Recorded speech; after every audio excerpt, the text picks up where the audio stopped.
အတွက် protein တွေအများကြီးစားစရာမလိုဘူးဆိုတာတင်တည်ပြီးပြီလားကျွန်တော်တို့ဝါသနာရှင်အများစုငွေကုန်ကြေးကျများလို့ protein မစားနိုင်လို့ငါကြွက်သားမကြီးထွားတော့ဘူးဆိုပြီးတော့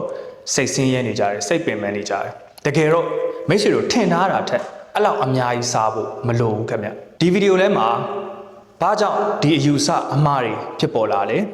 ဘလောက်ကျွန်တော်တို့ protein စားသုံးတင်လဲတစ်ချိန်မှာဘလောက်ပမာဏကိုစားသုံးတင်လဲတူတယောက်ချင်းလိုအပ်ချက်အရာပြန်မြကျွန်တော်တို့ဘယ်လိုသိရှိနားလည်ထားရမလဲနောက်ဆုံးအနေနဲ့ဘယ်လို protein အမျိုးအစားကိုကျွန်တော်တို့ရွေးချယ်စားသုံးရမလဲဆိုတာကိုထုံးစံတိုင်းသိပ္ပံနည်းကျအထောက်အထားတွေနဲ့ကျွန်တော်ရဲ့အတွေ့အကြုံတွေကိုပေါင်းစပ်ပြီးတော့ဒီတပုတ်ထဲကြည့်ုံနဲ့ protein ကိစ္စနဝေတိန်တောင်ဖြစ်နေတာကြီးလုံးဝရှင်းထွက်သွားစေရမယ်လို့ကျွန်တော်အာမခံတယ်အဲ့ဒါဆိုရင်ကျွန်တော်တို့ဒီဗီဒီယိုလေးကိုစလိုက်အောင် protein ဆိုတာဘာလဲကျွန်တော်တို့ protein ဆိုတဲ့စကားလုံးစကားရက်စကားစုကိုကြားလိုက်ပြီဆိုတာနဲ့ကျွန်တော်တို့ကဒီ supplement protein powder ဘူးကြီးတွေကိုတွားမြင်တယ်ဒီနေရာမှာဟာဒီ protein powder ကြီးတွေကိုငါတို့ကတောက်မှ protein ပဲရတော့မလို့တချို့အမျိုးသမီးတွေကလည်းအိုးဒါတွေကဗလာကြီးကျင်တဲ့ယောက်ျားလေးတွေဒိုးတွေနဲ့မဆိုင်ဘူးဒါဘာဆေးတွေဘာတွေငါတို့မတောက်ရဘူးတချို့မိဘတွေကလည်းဟဲ့နေဘာတွေလုပ်နေရလဲကြောက်ကတိထိမယ်နော်ဒီဒါဆေးတွေနေတော့ဘာတွေမှမသိဘူးမတောက်ကြနဲ့ဘာညာပြောတယ်တကယ်တော့ဒီ protein powder ဆိုတာကနွားနို့ကထုတ်တာဗျာဘာမှထူးထူးခြားခြားကိုယ်ဒုက္ခပေးတာတော့မဟုတ်ဘူးတခုအနေနဲ့ကတော့ကျွန်တော်တို့နွားနို့မှာပါတဲ့လက်တို့ဆိုတဲ့တခြားတက်ကိုတချို့တွေကမချေဖြတ်နိုင်ဘူးအဲ့ကြရင်တော့ပန်းကပါရောက်သွားတယ်ဝမ်းသွားတယ်ပေါ့နော်အကယ်၍ကိုကငွေလေးနည်းနည်းတက်နိုင်တယ်ဆိုရင်တော့ lactose free အမျိုးအစားလေးတွေရွေးချယ်မယ်ဆိုရွေးချယ်လို့ရတယ်ဒီ protein powder တွေမှာလည်းကျွန်တော်တို့ concentrate isolate hydrolyze အမျိုးမျိုးရှိတယ်เนาะဒါတွေတော့ဒီမှာကျွန်တော်မရှင်းပြတော့ဘူးအဓိကကတော့ protein လို့ပြောလိုက်တာ ਨੇ ဒီ protein powder ဘူးကြီးတွေကိုတွားမြင်တဲ့အယူဆလေးကိုကျွန်တော်ဖျောက်ဖျက်ချင်တာဒါလေးတွေမှီဝဲတယ်ဆိုတဲ့ရည်ရွယ်ချက်ကလည်းကျွန်တော်တို့ဝါးစားမျိုးချချက်ပြုတ်ဖို့အချိန်အခက်ခဲလေးတွေရှိတယ်ဒါမှမဟုတ်ပို့ပြီးတော့မြန်မြန်ဆုပ်ယူဖို့ကောင်းမွန်လွယ်ကူတဲ့တက်တောင့်တက်တာဖြစ်တဲ့ရွေးချယ်မှုတစ်ခုကိုလိုချင်တယ် protein ပမာဏများများကိုလွယ်လွယ်ကူကူရချင်တယ်ဆိုရင်ဒါလေးတွေကိုမှီဝဲတာ supplement ဖြည့်ဆွတ်စာဘာမှမစားမတောက်ဘဲနဲ့ဒါကြီးတွေတောက်ပြီးတော့နေထိုင်လို့မရဘူးတချို့ကလည်းရှိတယ်ဘာမှမစားဘဲနဲ့ဒီ whey protein powder လေးတွေတောက်ပြီးတော့ gym ဆော့မယ် weight ချမယ်ဆိုပြီးတော့လောက်တာလည်းရှိတယ်ဒါလည်းမှားတယ်ဆိုတော့ပြောရမယ်ဆိုရင် protein ဆိုတာက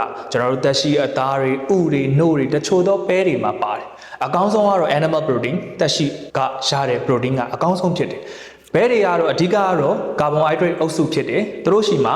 protein အနည်းငယ်ပါတယ်ဒါမှမှချွင်းချက်အနေနဲ့ကျွန်တော်တို့လိုတဲ့ essential amino acid protein ကိုစားလိုက်မယ်ဆိုရင်ခန္ဓာကိုယ်က amino acid ဖြစ်ဖြိုခွဲပြီးတော့စုပ်ယူသုံးစွဲတယ်အဲ့မှာ essential amino acid တွေကတက်ရှိကနေရတဲ့ protein တွေကတော့ပြည့်စုံတယ်မရှိမဖြစ်ကိုခန္ဓာကိုယ်ကမထုတ်လုပ်ပေးနိုင်ဘူးဒါပေမဲ့ပဲမှာရတဲ့တချို့ protein တွေက essential amino acid ကတချို့မှာတော့ပါတယ်တချို့မှာမပါဘူးအဲ့လိုလေးတွေတော့ရှိအဲ့တော့အချို့အပြင်ဆိုတော့ protein ဆိုတာကတက်ရှိအသားတွေဥတွေနှုတ်တွေအချို့သောပဲတွေနဲ့ supplement အနေနဲ့တောက်တဲ့ဒီ protein powder တွေဖြစ်တယ်ဒါဆိုရင် protein ကဘာလဲဆိုတာကိုကျွန်တော်တို့သိချလေးနားလည်သွားပြီပေါ့နော်ဒီအယူဆအမှားကြီးတွေကဘယ်ကနေစခဲ့လဲပထမအဆုံးအနေနဲ့ကျွန်တော် disclaimer အနေနဲ့ပြတ်တသားပြောချင်တာကယခုဖော်ပြပါအကြောင်းအရာတွေဒီကျွန်တော်တို့ဝါသနာရှင်ကစားသမား natural ကစားသမားများအတွက်သာရည်ရွယ်တယ်ပြိုင်ပွဲဝင်ကစားသမားအဆင့်မြင့်ကစားသမားတွေဝါသနာကစားသမားဆိုပေမဲ့ steroid တွေ PED တွေသုံးစွဲထားတဲ့ enhance လုပ်ထားတဲ့သူတွေနဲ့တော့မသက်ဆိုင်ဘူးကျွန်တော်ဒီလည်းမသုံးဘူးအဲ့လို client တွေကိုလည်းမ train ဘူးတဲ့အတွက်ကြောင့်ကျွန်တော်နားလည်မှုရဲ့အပြင်ကိုရောက်နေတယ်အဲ့ဒါလေးကို disclaimer နဲ့ထည့်ပြောချင်တယ်ဒီယူဆအမှားတွေကဘယ်အစလဲဆိုတော့ကျွန်တော်တို့ရွှေခက်ကအမွေအနှစ်တွေပေါ့ကျွန်တော်ရှင်းမှာပြောသလိုပဲဒါက professional ကစားသမားတွေ enhanced bodybuilder တွေက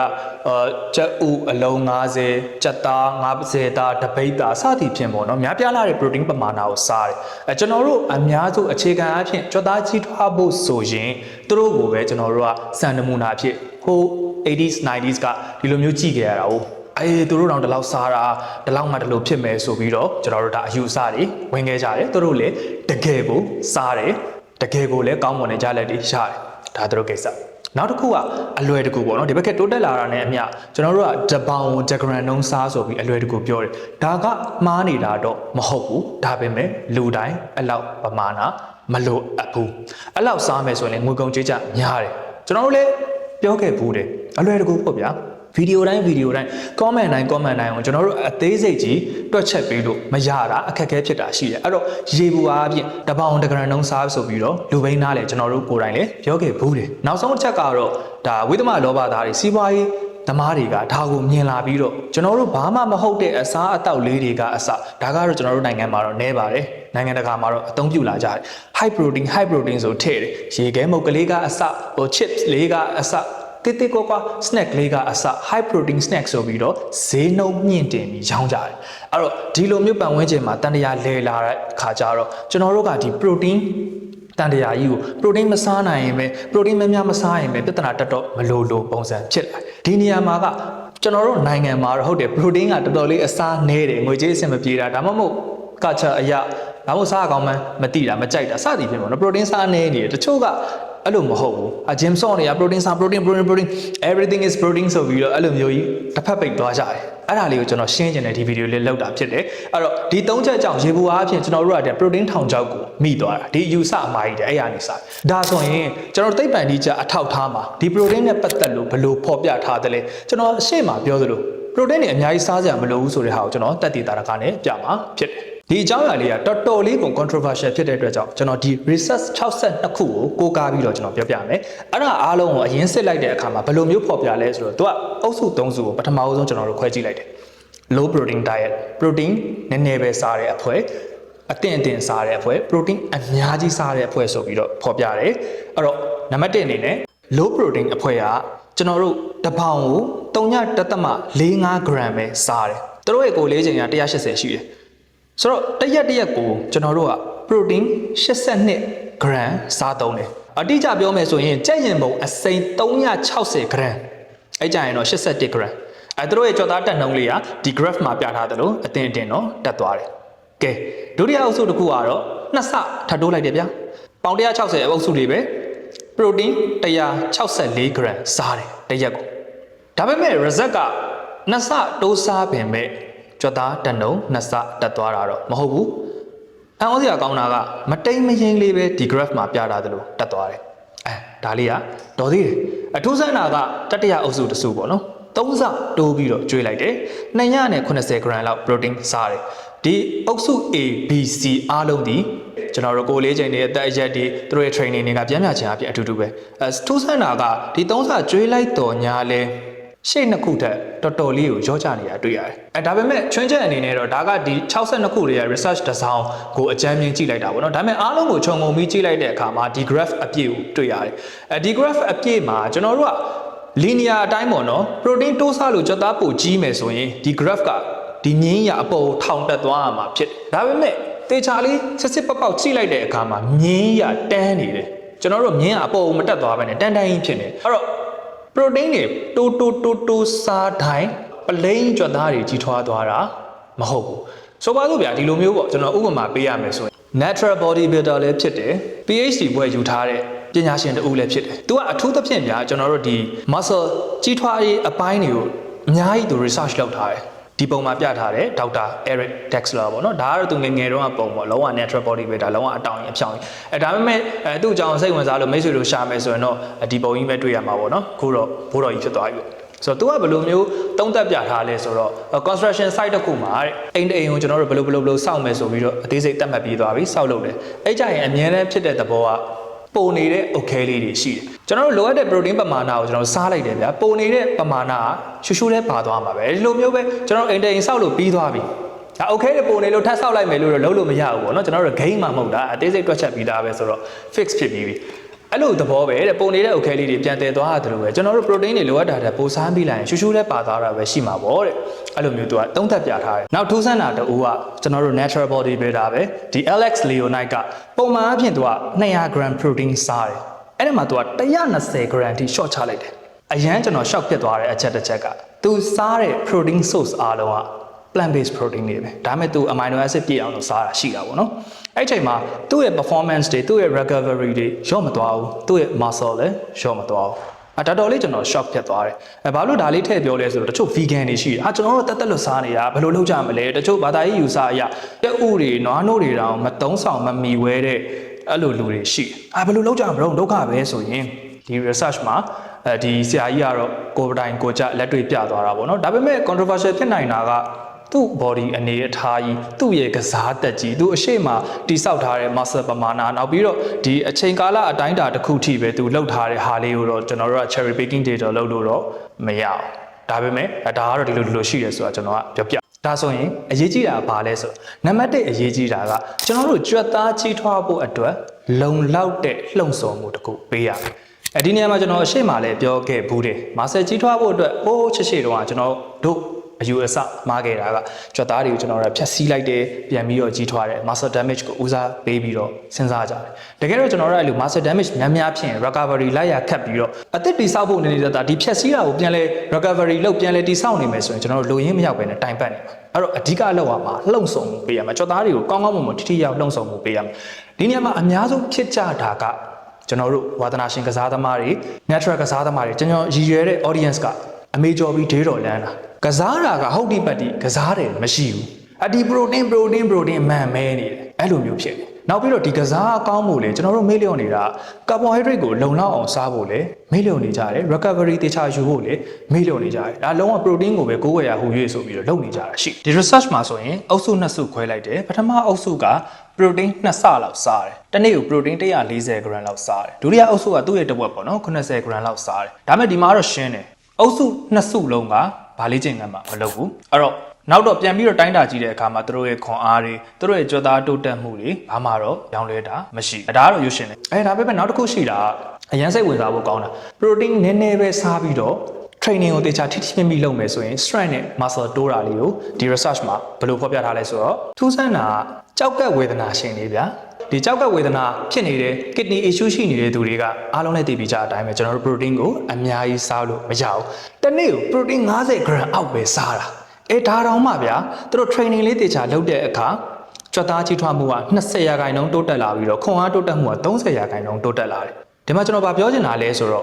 ့ရုပ်စွာအစုံ protein ကို50 gram အောက်စားတယ်ပဲထားအောင်တော့တိတိတတ်တာတိုးတက်မှုတစ်ခုတော့ရှိမှန်တယ်ဒါပေမဲ့လုံးဝကြီး perfect ကြီးခန္ဓာကိုယ်ကြီးကြွက်သားကြီးတွေလုံးဝပြည့်နှက်နေတာတော့မဖြစ်ဘူးအဓိကတော့ကျွန်တော်ကစိတ်သက်ခွန်အားပေးချင်တာကကိုကငွေကြေးမတက်နိုင်လို့ protein စားဖို့အခက်အခဲရှိလို့ဆိုရင်အများကြီးကျွန်တော်တို့စိတ်ပူစရာမလိုဘူးဆိုတာပြောချင်နောက်တစ်ခုကကျွန်တော်ကိုယ်ပိုင်အတွေ့အကြုံနဲ့ပြောရမယ်ဆိုရင်ကျွန်တော်ရဲ့ client မှာတချို့သော client တွေကဒီလို kidney issue ပေါ့အမွေးတွေကရှိတဲ့သူတွေပါတယ်ဒီနေရာမှာကျွန်တော်ပြောပြမယ်ကျွန်တော်တို့ fitness trainer တွေဒီကျန်းမာရေးနဲ့ပတ်သက်တဲ့ medical issue ရှိတယ်ဆိုရင်ကျွန်တော်တို့ဒီ nutrition အပိုင်းတွေမှာကျွန်တော်တို့ဘာမှဝင်ပါလိမ့်မရှိဘူးတချို့ဆိုဒါစီဂျိုလေးတွေရှိတယ်သွေးတိုးလေးတွေရှိတယ်ဒီလို kidney issue လေးတွေရှိတယ်အဲ့ချိန်ကျွန်တော်ပြက်သားပြောတယ်အစားတောက်နဲ့ပတ်သက်လို့ဆရာဝန်ရဲ့လမ်းညွှန်ချက်တစ်ခုတည်းသာအတီးယူသူညွှန်ကြားတဲ့အတိုင်းစား training ကိုကျွန်တော်တေချာလေးလုပ်ပေးမယ်အစားတောက်ကိုဆရာဝန်ညွှန်ကြားတဲ့အတိုင်းကျွန်တော်တေချာလေးနောက်ကနေ follow up လုပ်ပေးမယ်ဆိုပြီးတော့ကျွန်တော်ဘာမှဝင်ရောက်ဆွတ်ဖက်ခြင်းမရှိပဲကျွန်တော်သွားပေးတယ်မမတ်ရဆိုဒီအဲ့ကလေးဆိုရင်လေဒါကြွက်သားကြီးထွားမှုကတိတိတတ်တာရှိလားသူဒီလေ kidney issue ရှိတဲ့အတွက်ကြောင့်ခုနပြောရ research ထဲရလို့မျိုးအဲ့လောက်အများကြီးစားလို့မရဘူးကျွန်တော်ဘာဆိုဘာမှဒီ protein နဲ့ပတ်သက်လို့သူ့ဝင်မဆက်ဖက်ဘူးဆရာဝန်ညွှန်ကြားတဲ့နှုံထားအတိုင်းပဲသူစားတယ်ဒါပေမဲ့တိတာတယ်ကျွန်တော် training ကိုတေချာစစ်ပေါက်ထိထိမိမိကိုင်တယ် recovery ကိုကောင်းကောင်းလေးရအောင်ယူခိုင်းတယ်အရန်ကာရောမလုပ်ခိုင်းဘူးဒါပေမဲ့တိတာလာเนาะဒါကျွန်တော်အတွေ့အကြုံနဲ့ဒါဆက်ဆက်ပြီးတော့ညှဝေပေးတာဖြစ်တယ်ဒုတိယတစ်ခုက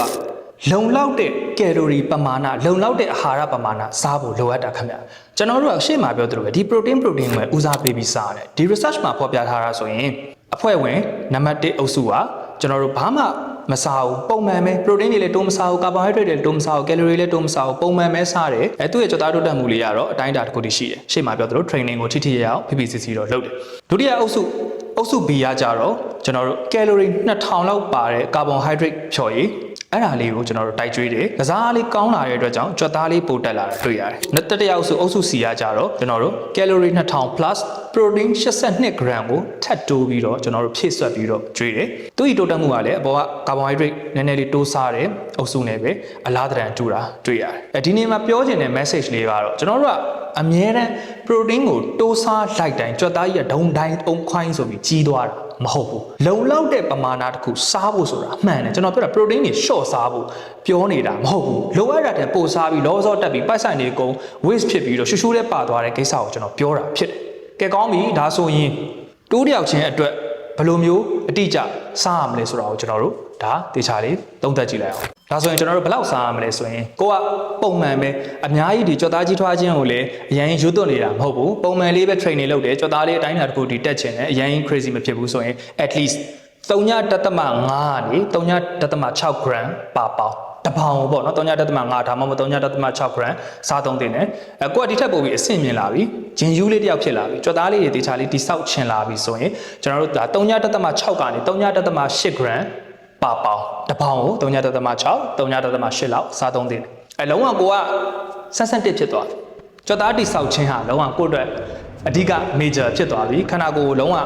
ဂရုစိုက်တဲ့သူ Greek god body လိုမျိုးလိုချင်တဲ့သူအရင် serious ဖြစ်သွားပြီဒီကိုလည်းအရင် commitment ထားရဲဆိုရင်ကျွန်တော်3.8ကနေတပေါင်တစ်ဂရမ်လုံးလောက်စားပေးဖို့လိုအပ်တယ်ဒီနေရာမှာပုံဝင်လင်းလင်းပြောရင်ကျွန်တော်ကိုနိုင်တည်ပင်ကျွန်တော်ဓာတ်ပုံရိုက်စရာရှိတယ်ကျွန်တော် master quality ကိုလုံးဝဒင်းပြချက်ပြတင်ခြင်းတယ်ကျွန်တော်ရဲ့တခြားသော issue တွေ pressure တွေလူမှုရေးစီးပွားရေးကိစ္စတွေပြဿနာမရှိဘူးဒီဘက်ကိုကျွန်တော်အာရုံစိုက်ထားနိုင်တယ်ဆိုရင်ကျွန်တော်တပေါင်တစ်ဂရမ်လုံးရအောင်စားတယ်ဒါပေမဲ့လူမှုရေးစီးပွားရေးအိမ်တော်ကြီးကိစ္စတွေရှိလာတယ်နည်းနည်းလေးခွဲပေးရမယ်နည်းနည်းလေးခေါင်းရှုပ်စရာတွေအလုပ်တွေများလာတယ်ဆိုရင်3.8 gram ပါပေါင်မယ်စားဖြစ်တယ်အထိန်သဘောလေးပဲကျွန်တော်သွားပြတယ်ကျွန်တော်ကိုယ်တိုင်အဲ့လိုလုပ်တယ်နောက်ပိုင်း client တွေကိုလည်းကျွန်တော်ပွင့်လင်းလင်းပြတ်တသားမေးတယ်80%လောက်ကဒီကြွက်သားတိဆောက်ရေးဦးစားပေးပြီးသွားနေတာလေမဟုတ်ဘူးဟုတ်တယ် lean ဖြစ်ခြင်းနဲ့ body လှခြင်းနဲ့ကြွက်သားတိဆောက်ခြင်းနဲ့မိုက်ခြင်းဒါပေမဲ့သူတို့အများကြီးအကြောင်းတရားကိစ္စတွေရှိဆိုတော့protein ကိုတပေါင်တစ်ဂရမ်နှုန်းလောက်တောင်ကျွန်တော်သွားစားဖို့ပြောလို့မရဘူးအဲ့အတွက်ကြောင့်3.8 အဲ့လောက်လေးနဲ့ကျွန်တော်ပြန်ပြီးတော့တိုင်းပြီးတော့ပြန်ပြီးတော့ feed လုပ်တာရှိတယ်အဲ့လိုပုံစံလေးကျွန်တော်လက်တွေ့အခြေအနေလေးမှာသွားပြီးတယ်ကျွန်တော်တို့ protein ကို short စားတဲ့အားနည်းချက်လေးအချို့လေးရှိတယ်အဲ့ဒါလေးကိုကျွန်တော်ပြန်ပြီးတော့ပြည့်စုံအောင် wrap up အနေနဲ့ကျွန်တော်အဲ့ဒါလေးထည့်ပြီးပြောဦးမယ်နံပါတ်1ချက်ဒီဗီဒီယိုကြည့်နေတဲ့လူတွေအထူးသဖြင့်ကြွက်သားတိဆောက်ခြင်းအထူးသဖြင့် skinny ဖြစ်တဲ့လူတွေများတယ်ပိန်တဲ့လူတွေများတယ်အဲ့တော့ကျွန်တော် calorie ကိုနည်းနည်းလေးပိုစားဖို့လိုအပ်တယ်ရှေ့မှာပြောသလို training ကောင်းကောင်းလုပ်နိုင်ဖို့အာဟာရအုပ်စုတွေမျှအောင်စားနိုင်ဖို့ protein က bite ပြည့်လွယ်တယ် bite ပြည့်လွယ်တယ်အဲ့တော့ကျွန်တော်တို့က bite တော်တော်နဲ့မစားတော့ calorie များများစားကျွန်တော်တို့ပြည့်အောင်စားဖို့ကအခက်အခဲဖြစ်တယ်နောက်နံပါတ်2အချက်ကဈေးကြီးတယ်ကျွန်တော်တို့ဒီနိုင်ငံမှာဆိုရင်တော့ပိုဆိုးတာပေါ့နော်တက်ရှိအသားတွေဥတွေနို့တွေprotein powder ဆို6သိန်း9သိန်း10သိန်းဖြစ်နေပြီဝေးစွာအဲ့တော့ဘာချက်ကမခိုက်ဘူးတချို့ကလေးတွေကမခံနိုင်ဘူးကျွန်တော်တို့ကစားတာပဲဗျာသူများတွေလို့ protein တွေမစားနိုင်တော့ကျွန်တော်တို့မကြည့်ဘူးမှန်ပါတယ်လုံလောက်အောင်ပါဏတစ်ခုစားရင်တော့ကောင်းတယ်ဒါပေမဲ့အဲ့လိုအများကြီးစားတိုင်းလည်းကောင်းတာမဟုတ်ဘူးအဲ့တော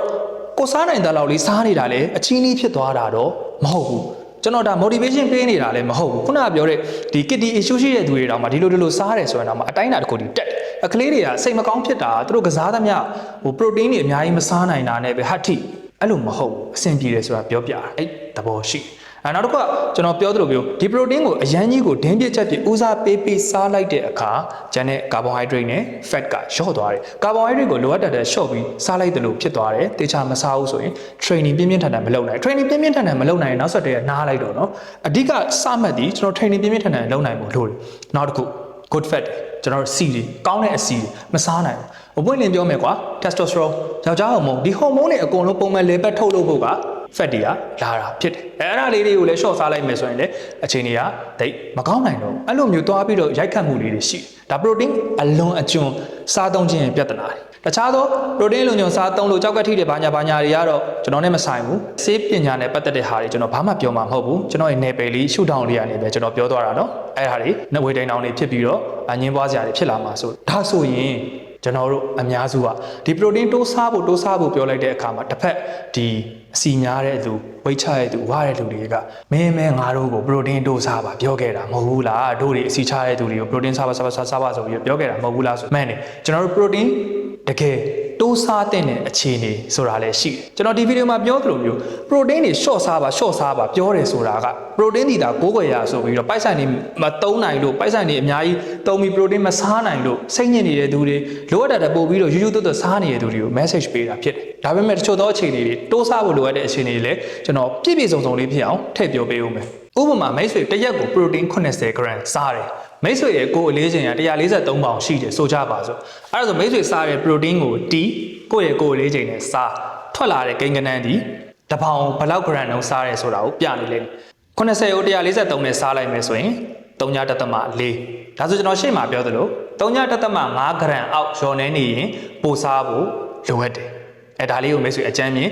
်ပထမအဦးဆုံးအနေနဲ့သိရှိထားဖို့လိုတယ်။ဘာကြောင့်3.5 gram အောက်ရော့မစားတင်လဲဆိုရင်ကျွန်တော်အရှိမပြထားတဲ့ဒီ research ကဒီ graph လေးကို estimate ချပြီးတော့3.5 gram အောက်မစားဘူးကျွန်တော်ကကောက်ချက်ချပြီးတော့3.5 gram အောက်ရော့နေရင်တိုးစားဖို့သတ်မှတ်တာဖြစ်တယ်။ ဒုတိယပိုစားသုံးတဲ့သူကတော့ကျွန်တော်တို့အစီရာဂိုင်နှုန်းခန္ဓာကိုယ်မှာအရန်နည်းနေတဲ့အခြေအနေမျိုးပေါ့ယောက်ျားလေးဆိုရင်ကျွန်တော်တို့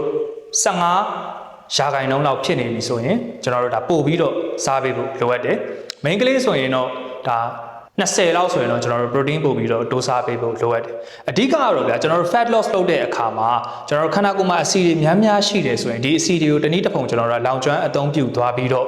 ့ကျွန်တော်တို့ muscle တင်တာ body recomposition လုပ်တာလေးကိုကျွန်တော်တို့ပါပါလှက်လှက်လေးလုပ်သွားလို့ရတယ်။ဒါပေမဲ့ခန္ဓာကိုယ်မှာအဆီရာဂိုင်နှုန်းအရန်နည်းသွားပြီဆိုရင်ကျွန်တော်တို့တိဆောက်ထားတဲ့တမိုးရှိတဲ့ muscle တွေမကျသွားဖို့ protein စားသုံးမှုတော်တော်လေးကိုကျွန်တော်တို့ကမြင့်တင်မှုလိုတယ်။ဒါလေးကိုတခုနားလည်ထားဖို့လိုတယ်။ဒီ research မှာဆိုလဲကျွန်တော်တို့ဒါတော်တော်လေးကို lean ဖြစ်လာလေး muscle percentage တွေများပြီးတော့အဆီရာဂိုင်နှုန်းနည်းလာလေး protein တိုးစားဖို့လိုအပ်တယ်ဆိုတာပြထားတယ်။စိတ်ဝင်စားဖို့ကောင်းတာကကျွန်တော်တို့က calorie deficit လုပ်တယ် calorie deficit လုပ်တဲ့အချိန်မှာနည်းနည်းပပလုပ်တာကိစ္စမရှိဘူး200 300လောက်လုပ်တာကိစ္စမရှိဘူး900နဲ့အထက်900 800အဲ့လောက် calorie deficit အများကြီးလုပ်တယ်ဆိုရင်ကျွန်တော်တို့ protein ကိုတေချာစားနေရင်တော့ muscle loss ဖြစ်နိုင်တယ်ဆိုတာကိုသတိထားဖို့တွေ့ရှိရတယ်တချို့ကပြောတယ်လေအရာတယ် calorie deficit များများလုပ်မယ်မြန်ကြတယ်ဟေး muscle တွေမကျသွားအောင်ငါတို့က protein တွေတိုးစားနေမှာပဲဘာခက်လဲ easy ပဲဒါပေမဲ့ကျွန်တော်ဝိုင်းလူအများစုဟုတ်တိပတ်တိကျွန်တော်တို့ training ကိုထိရောက်လုပ်ဖို့ဆိုတာခက်တယ်ဒါကျွန်တော်ခွဲခြားပြောဆိုတာလည်းမဟုတ်ဘူးဒါအရှိတိုင်းပြောဆိုတာနောက်ပြီးတော့ protein တိုးစားရဲဆိုတာလည်းတကယ်တမ်းအဲ့လောက်ကြီးတိုးစားရတာလည်း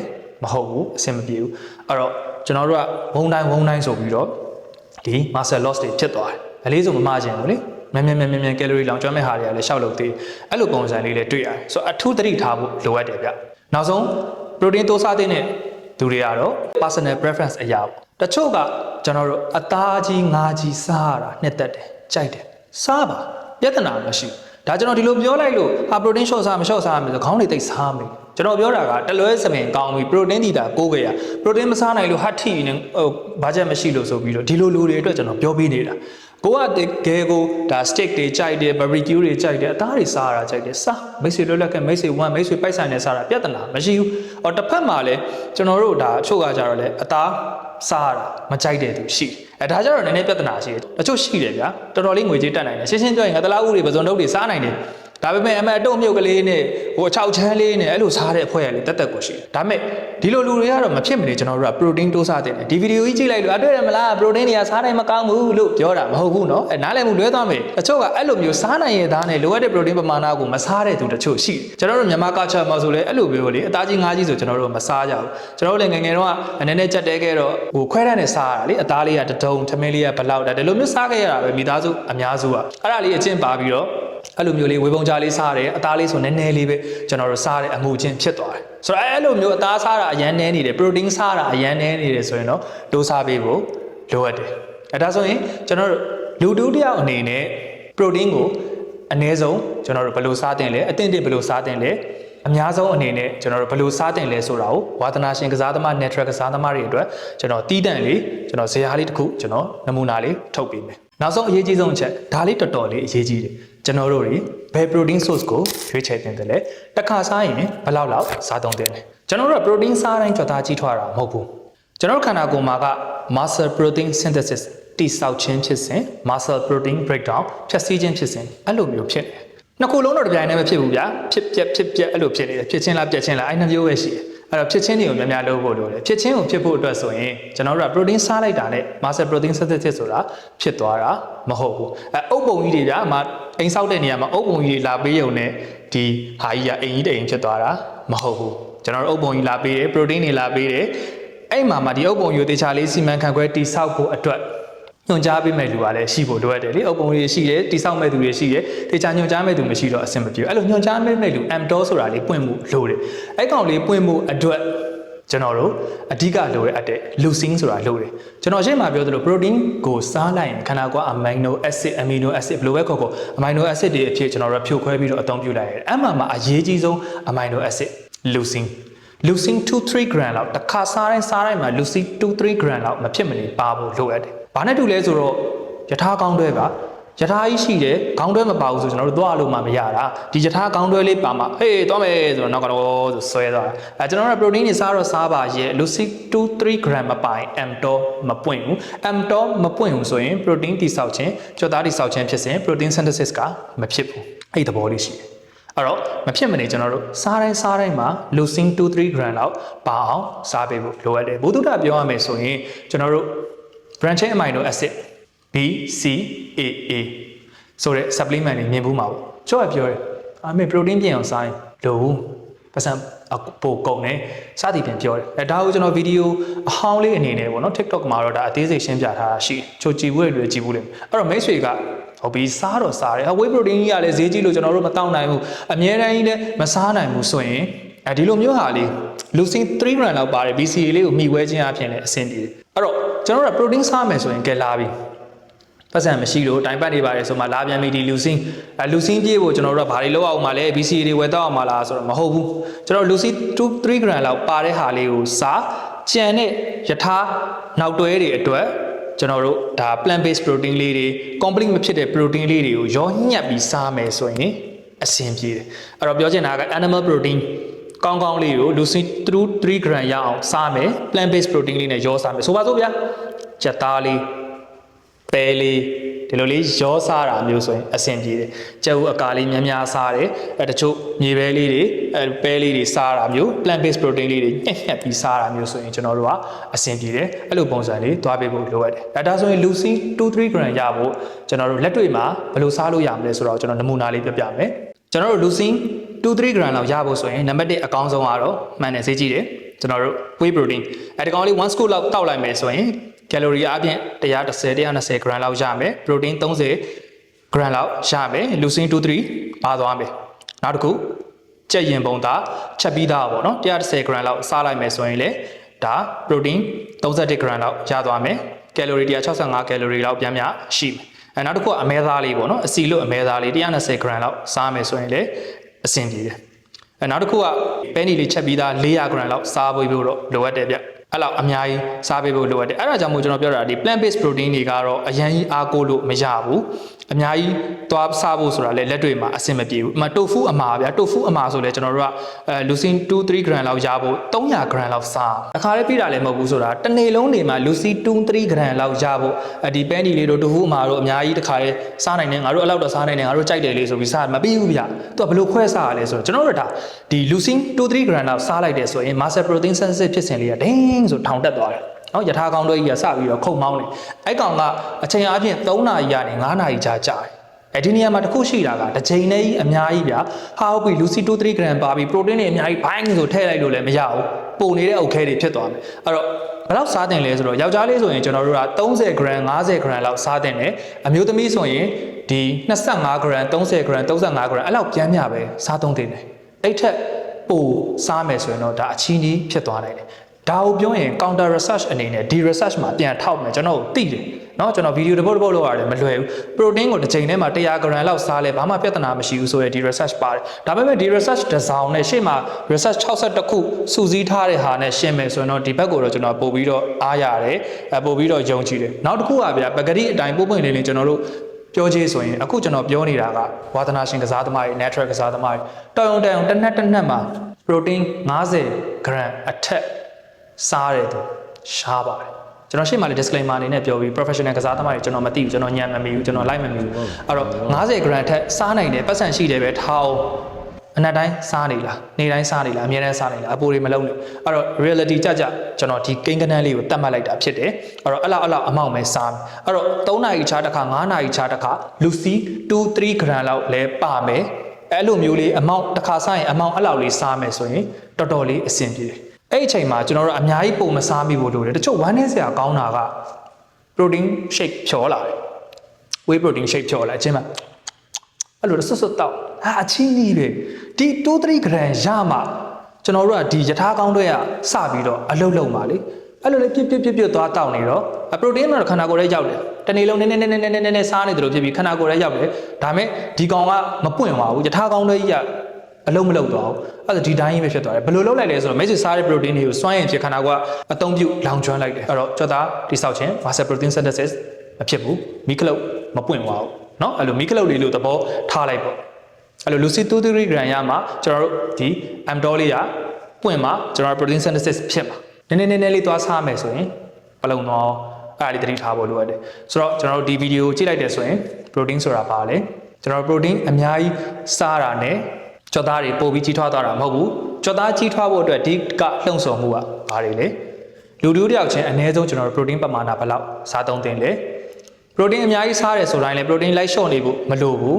protein တိုးစားတဲ့လူတွေကဘယ်သူတွေလဲစားတော့တဲ့ protein ကိုအရေးသွေးဘယ်လိုရွေးချယ်မလဲတစ်ချိန်မှာဘယ်လောက်ပမာဏစားတင်လဲ